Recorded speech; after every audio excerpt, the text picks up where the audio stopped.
ফামিদুল কেন সিন্ডিকেটের শিকার? সিন্ডিকেট হাটাও, বাংলাদেশ ফুটবল বাঁচাও। তুমি কে আমি কে, ফামিদুল ফামিদুল।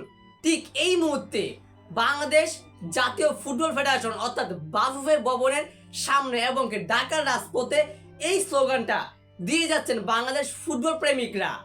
দর্শক, এই মুহূর্তে বাংলাদেশ ক্রীড়া আঙ্গনের সবচেয়ে বড় খবর হচ্ছে হামজা চৌধুরী দেশে এসেছে এবং বাংলাদেশ জাতীয় ফুটবল সঙ্গে যুক্ত হবে।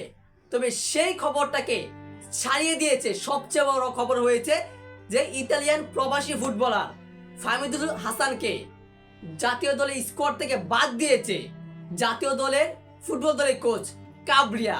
আর সেটার জন্য এই মুহূর্তে বাংলাদেশে একটা ফুকাঙ্কার লেগে গেছে এবং প্রত্যেকটা ক্রীড়া প্রেমিকরা মাঠে নেমেছে, রাস্তায় নেমেছে, আন্দোলন করছে যে কেন তাকে বাদ দেওয়া হয়েছে। তরুণ একজন ফুটবলার, তাকে কেন বাদ দেওয়া হয়েছে এবং এরকম একজাক মিছিলও বের হয়ে গেছে। আর সেটা দেখে বাংলাদেশের যুব ক্রীড়া উপদেষ্টা আসিফ মাহমুদ সজীব ভুঁইয়া তার অফিসিয়াল ফেসবুক পেজে একটি পোস্টের মাধ্যমে জানিয়ে দিয়েছে যে আগামীকাল অর্থাৎ আজ বুধবার বাংলাদেশ ফুটবল ফেডারেশন অর্থাৎ বাফুফের সভাপতি তাবিল আওয়ালের সঙ্গে সে জরুরি মিটিংয়ে বসবেন অর্থাৎ বৈঠক করবেন কেন ফাহমিদুল ইসলাম সিন্ডিকেটের শিকার হয়েছে।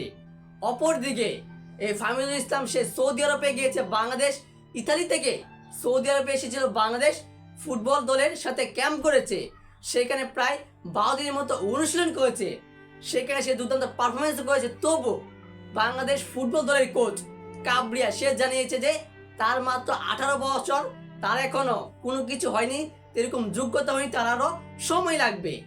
একজন ফুটবলারকে অন্য একটা দেশ থেকে ইতালি থেকে এনে তাকে এভাবে ফেরত দেওয়া, সে কি আর কখনো দেশ হয়ে খেলতে যাবে? তাকে একটা অপমানজনকভাবে বের করে দিয়েছে। আর তার জন্য পুরো বাংলাদেশের ফুটবল প্রেমিকরা ক্রীড়াঙ্গনে উঠে পড়ে গেছে, আন্দোলনে নেমেছে যে আমাদের এই ফাহমিদুলকে দরকার। আর হামজা চৌধুরী তো প্লাস আছেই, এই ভারতের বিপক্ষে ম্যাচে তাকে দরকার।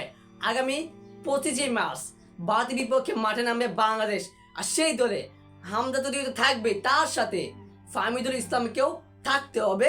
বাংলাদেশের ফুটবল প্রেমিকরা এমনটাই বলছে এবং আমিও নিজে এটাই বলছি যে এই প্লেয়ারটাকে, তরুণ প্লেয়ারটাকে বাংলাদেশ ফুটবল দলে খুবই প্রয়োজন।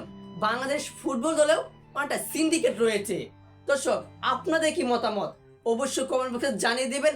আর অবশ্যই ভিডিওটিতে লাইক দিয়ে সাবস্ক্রাইব করে আমাদের পাশেই থাকবেন। ধন্যবাদ।